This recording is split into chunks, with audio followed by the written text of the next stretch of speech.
SwayamPrabha. Digital India. Educated India.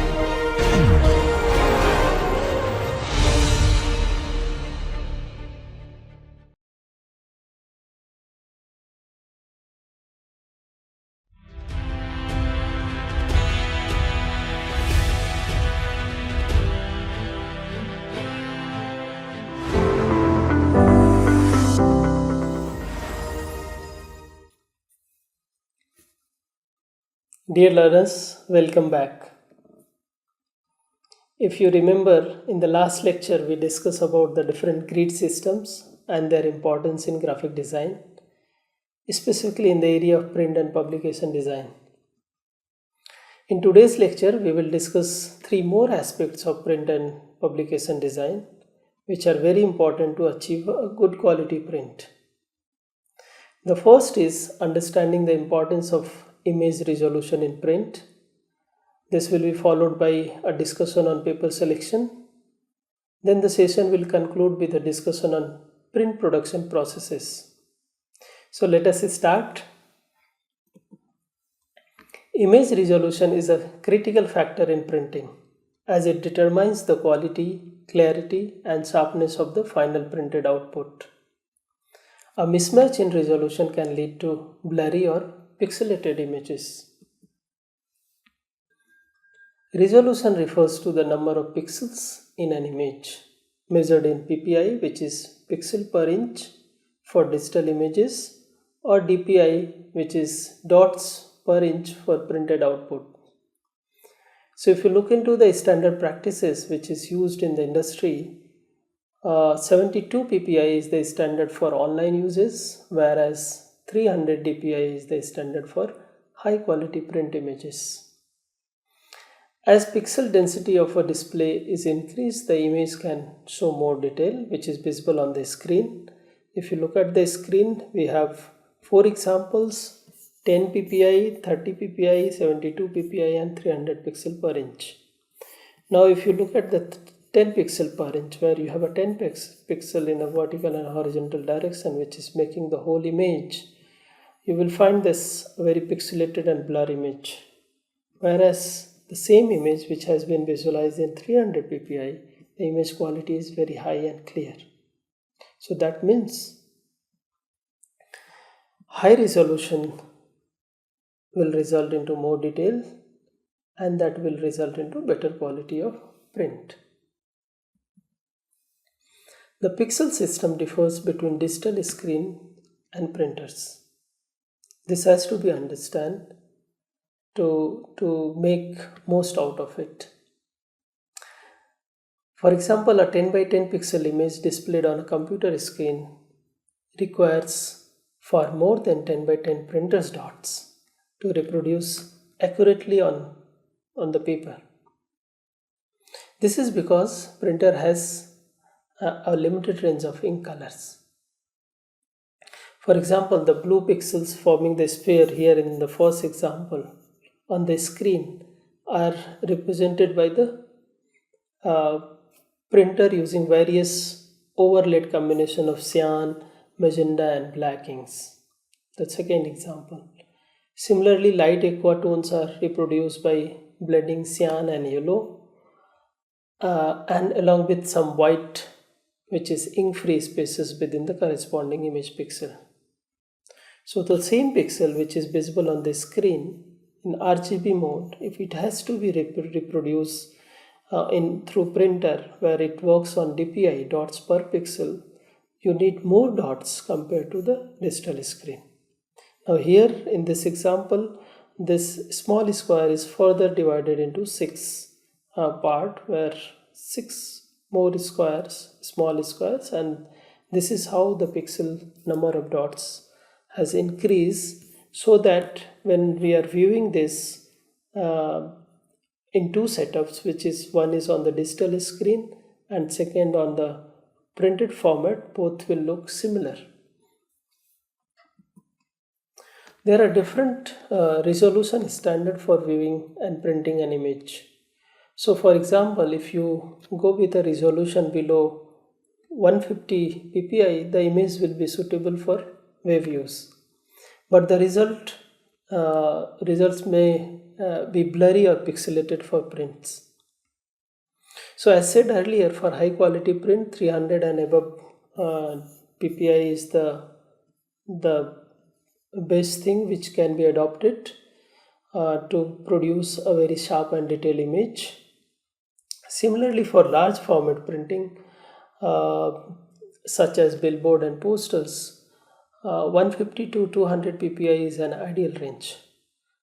Now you will say why this is also a printed format, so why we are compromising the ppi, which we are saying that 300 ppi or 300 plus ppi is the better for printing process. So this is acceptable in large scale printout because for billboards and poster, viewing distance will help to overcome the lower quality images. So basically we are seeing the content from far, and then if there is some blurriness or there is some small pixelation which is happening, most probably it will blur from the far and you will see the clear image. And it also results into lesser use of ink as well. So if you are looking from the economic perspective as well, having a lower than 300 ppi image for larger format printing is the best option. Now, why resolution matters in print? The reason is because it decides the quality of output. Low resolution images result in visible pixels, or maybe you can say jagged edges, reducing the professional appearance of the printed materials. So the quality of output will be compromised. Whereas high resolution images maintain the fine detail, ensuring sharp and crisp visual. This is one example. We saw this earlier as well. So if it is 30 ppi, the image is pixelated, whereas in 300 ppi, the image quality is very different and it is very sharp and clear. Second thing is, in terms of resolution, it helps in scaling and enlargement of the print. Scaling a low resolution image to fit a larger size reduces the quality, because there will not be enough pixels to support the enlargement. That's why if image is of a high resolution, it can be resized with minimal quality loss, and it will also prevent the details within the picture. It also affects the readability of the text. Text embedded in low resolution images become blurry and unreadable when printed. As visible on the screen, these are the two examples. One is with the high quality, more ppi, and then the bottom one is with low ppi. So once the quality is reduced, the text is converting into pixel format. So the high resolution ensures clear and legible text and graphic elements. And finally, when you look into the good resolution, it sets the standard for the excellence. So the printing companies and clients expect design to meet resolution standards for high quality output. So if you're taking a poor resolution, that can lead to rejection of files and maybe dissatisfaction with the final product to your client. So that means this is really important. When your resolution of the image is really important when you're looking at the quality of output, or maybe you have something which has to be further scaled and enlarged in a bigger size, or you're talking about the readability, or talking about satisfying your client with the quality of print which you are going to produce. So if you look at the standard which are followed in the present time, generally for example, if you're looking for a print for business cards and brochure, 300 ppi is the recommended resolution, and that result into sharp text and images for professional appeal. Similarly, for posters and flyers, 300 ppi, which maintains detail even when viewed from a very close distance. And then when you go for the banner and billboard, you can do this within 150 to 200 ppi, because here the lower resolution is acceptable due to viewing distance. Now distance is larger or more, that's why a little pixelation may work, and then it can be overcome when you are viewing this from a larger distance. If you are looking for a photography prints, then 300 ppi or higher resolution is most preferred one, because it preserves fine details and color accuracy. Right? Now let us discuss factors influencing resolution needs. Why we really need a good resolution. The first one is viewing distance. The closer the viewing distance, which we just discussed, the higher the resolution needed. Right? For example, when you are working with books and magazine publication, which has to be read almost around at a 1 feet distance or 30 centimeter distance, the resolution should be very high compared to something which has been printed for billboard or for any banner, where the viewing distance is it is from the far away or it is more. So this kind of so viewing distance can also help you to work with the resolution, right? What kind of resolution you need for any project. On the screen you see this is a poster which is displayed on the theater, which viewers can see from when they are passing by the street. Whereas if you look at the book, which has to be held in hand, and persons would read it, keeping it in a very close distance. So this consideration has to be taken. Now the second one is printing technology. So high quality printers, for example offset and digital printers, demand higher resolution images to leverage their capabilities. As visible on the screen, the offset printing is one of the technique which requires high quality images, because the techniques is there you make different plates for different color, and also in this technique in offset printing, where you have a ink plate cylinder from where the ink is transferred on the blanket cylinder and then finally on the paper. So if you look into this sophisticated method where things happen in layer, the quality of image really matters. And if the image quality is not good, it will affect the plate preparation and ultimately the final output. Clear? Now the third thing, the third factor influencing resolution need is print medium. So depending on the different kinds of paper used, the requirement for resolution will also change. For example, coated paper which displays sharper images, emphasizing the need for higher resolution. Whereas if you are taking a textured paper, it may tolerate slightly lower resolution due to surface irregularities. So I hope by now you may have a basic understanding of the importance of image resolution in print and publication design. Now let us move ahead and look into importance of selection of appropriate paper for printing.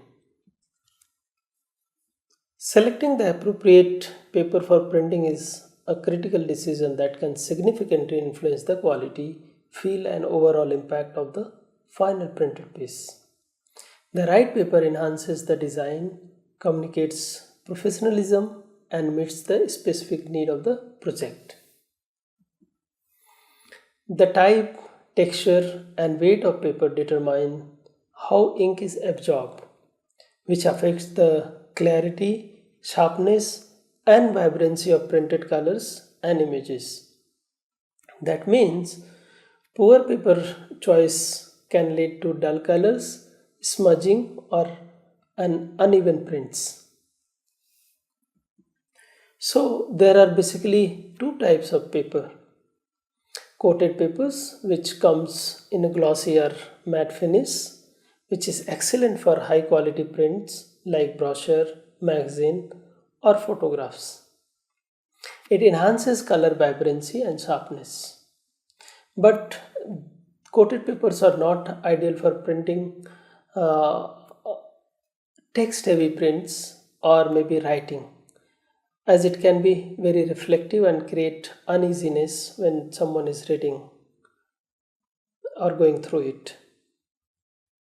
The other type of paper is uncoated paper, which is non-reflective and suitable for text-heavy material like books, notepads, or stationery. Uncoated papers are easy to write on with a neutral and classic feel. So depending on the need and requirement, you may pick whether you're going for uncoated or coated paper. Paper weight also plays a very crucial role in terms of getting a desired output. So measured in GSM, that is gram per square meter, or LB, which is pound weight, paper weight impacts durability and feel. So for example, lightweight paper, which comes into 60 to 90 GSM, is suitable for newspaper or book pages.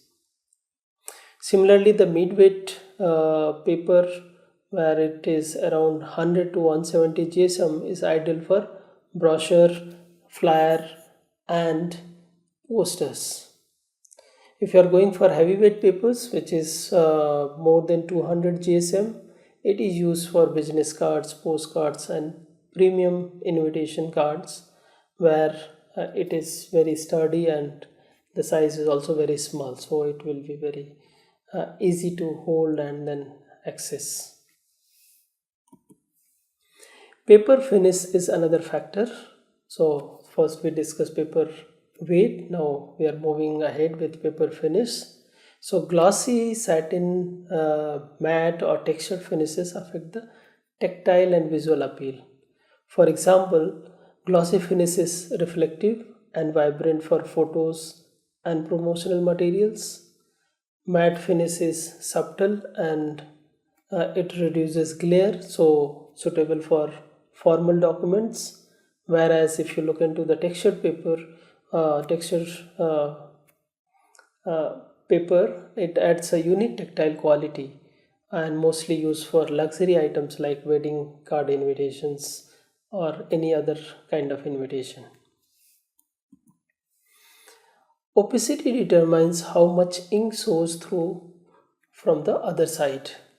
So high opacity paper is essential for double side printing to avoid see-through issues. So for example, if you have a text heavy print and you have a paper with low opacity, there is a chance that the text which is printed on one side is visible on the other side. So to avoid this, we have to go for the high opacity paper. So that means matching paper to printing technology is really important, because different printing methods interact with paper in very different and unique ways. So if you look into the examples, offset printing, it works well with variety of papers but requires smoother surface for sharper details. If you go to digital printing, it requires paper specifically designed to handle digital toner ink, and many times we use the better finish paper. In inkjet printing, the absorbent papers are better for ink drying, reducing smudging. So wherever there is an ink deposit is happening, you need a paper where the paper should also absorb certain amount of ink, so that there should not be any mess. And then in laser printing, which is heat resistant paper, or where heat resistant paper ensures toner adhere properly without warping or creating any complications. So different kind of printing requires different kind of finishes and different qualities of paper. So the paper is more than just a medium for printing. It is a design element that directly impact the final product's look and feel. By carefully selecting paper's type, weight, and finish based on the project's requirements, one can ensure the final printout or printed pieces will communicate your message very effectively and professionally. If you look at the screen, there are different parameters which has been given in terms of application and paper quality. So for example, if you're looking at posters, mid-weight, glossy for vibrant visuals can be very suitable. If you're looking for business card, heavyweight, matte finish and textured paper can work. For brochure and flyer, mid-weight and coated, sometimes glossy and satin can work better. For books and magazine, you have to go with the lightweight because you have so many pages which is going to be combined together, and you need uncoated paper so that the surface will not be reflective, and then it will be easier for readers to go through it. Then for invitations, heavyweight, textured for luxury feel. So here you can have a multiple explorations with the weight and texture. And for photographs, you need high quality glossy or satin finish. So these are the things you should remember and maybe consider when you are working on any projects. Now let us move ahead. Now let us go through the print production process. Here we will briefly discuss how to prepare your files for printing. The print production process involves a series of steps to transform a design into a physical printed product. It ensures the design is accurately reproduced while maintaining the high quality. The two aspects which we just discussed, the first one is importance of image resolution in print, and then second one is the importance of selection of appropriate paper or the medium, right, for printing, are very significant part of any print production process. However, another aspect which is designing the content or material is also an important part of any print production process. So let us discuss a few essential things to be considered while designing any artifact or working on any project. So when you are looking or when you are talking about the process, the concept and design and pre-press preparations are the two major aspects one has to consider. This is the creative stage where graphics, text and layouts are finalized using software like Adobe Photoshop or Illustrator or InDesign. So that means this preparation should happen in a very right fashion, okay, in a very right manner, considering all the parameters, for example, image resolution, paper selection, and where it is going to be displayed, where users are going to view it, what should be the distance, everything is going to matter. Now you look at visible on the screen. Now this is the first stage so I'm taking InDesign as an example just to make you understand what are the things or parameters which has to be considered while working or preparing any print file. So when you start with the new file, you get this window, and then if you scroll down you will get this part. So now you have a width, height, where you have to set these two, then which format you want in terms of orientation, then whether the pages should be facing, how many pages you need, how many columns you need, and within the columns what should be the gutter space. And then there is a margin, so you have to also set the margin, how much margin you need. So here I have set this as a 10 mm. Then below margin, if you go, there is an option which is called bleed and slug, right? So this is a bleed where you have to set certain bleeds. Now why we set bleeds? Because sometime we want image to be cropped from the margin of the page, and if you don't have a proper bleed, there is a chance that you will find very uneven edge, or sometimes the ink is shifting. So image is shifting inside when it is finally getting finished for the final product. So you need certain bleeds as well. Then there is a slug. So slugs basically used to give instruction to the printers. So we will see it further. So this is the first screen which you have to give all these parameters, decide how you want to have your project, and then move ahead. Then it will open up the page. Now this is how it will look. So we started with 3 columns. So the whole page has been divided into 3 columns. Then there is a suitable margin which we set 10 mm. Then there is a gutter space between these columns. Then there is a bleed. So this red line, which is, so this space is bleed, and we generally use, because I was telling you, for example, if you want to crop your image from the margin, the edge of the page, then you need certain bleed so that the cropping should happen very effectively. Then these are the columns, and this is the slug where you use it to give instruction to the printer.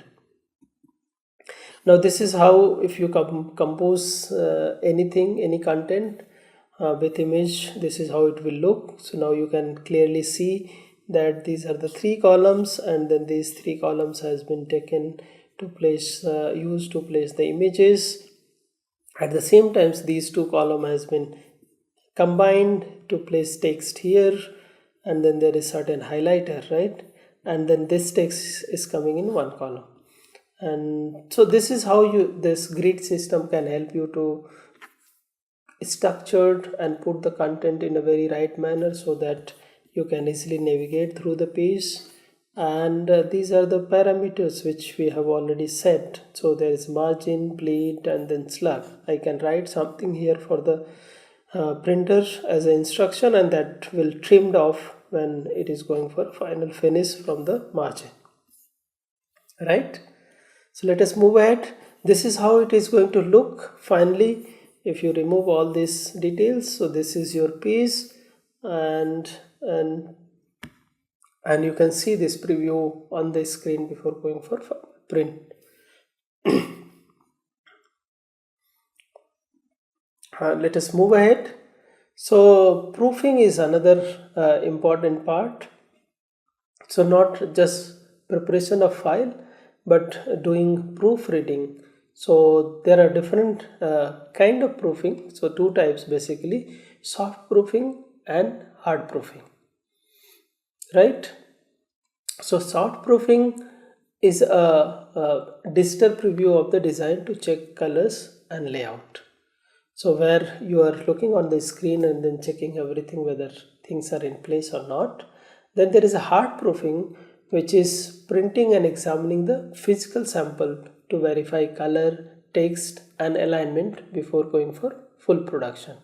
So test print is very important for any physical format. So you have to do test print, check text color, alignment, and then size, text size, and overall composition. And if you are satisfied, you can go ahead. Or if there is a need to change anything. For example, many times on the screen we can read text, but when we are printing it, depending on the kind of font we have used, the kind of color we have used, whole thing changes and it becomes very illegible. So then we have to come back and then do all the changes to make it correct. So once you do the physical hard proofing, this ensures accuracy and minimize errors in the final printout. Then there are post-press process, which involves cutting and trimming, folding, binding and assembling. Then if there are some special finishes, for example, if you want to write the name, a title in a different color, or maybe foil or something, then you do all those finishes. If you want to laminate it, you can go for that, and then finally packaging and delivering. Alright then, so we will stop here. I hope now you will have a basic understanding of print and publication design. With this session, we are also ending this course. Though after this video lecture, there is another video on Leno printing process, which is called Leno cut printing process.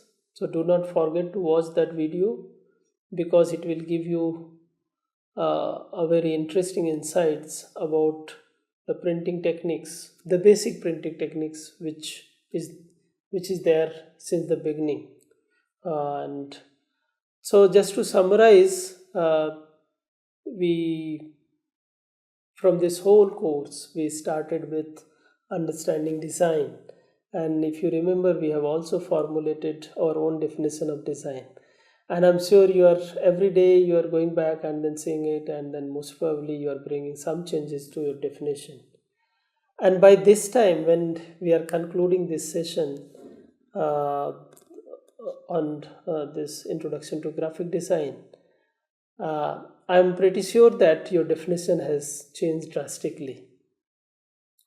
So if you remember, we started after definition, we looked into multiple examples. Then I took you through the fundamentals of design, which is elements of design, and then Saurav took you through principles of design, and he also covered Gestalt principles, which was followed by typography, where we looked into details of typography, different aspects of typography, different attributes through which we can just play and then create typography very, very much expressive and powerful in terms of creating impact and communicating the messages.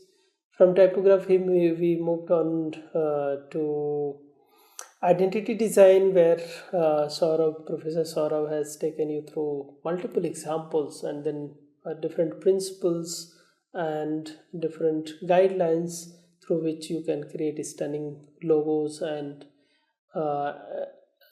stunning visual language if you are working on any project on branding and identity design. And then it was further we looked into this print and publication design.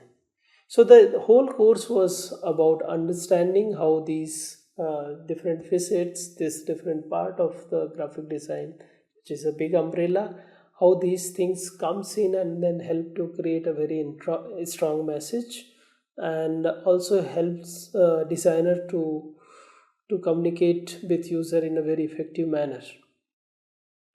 So we will stop here, and I hope you have enjoyed this course. I'm looking forward to hearing from you guys in terms of your experience. And so till then, goodbye and best of luck for your future.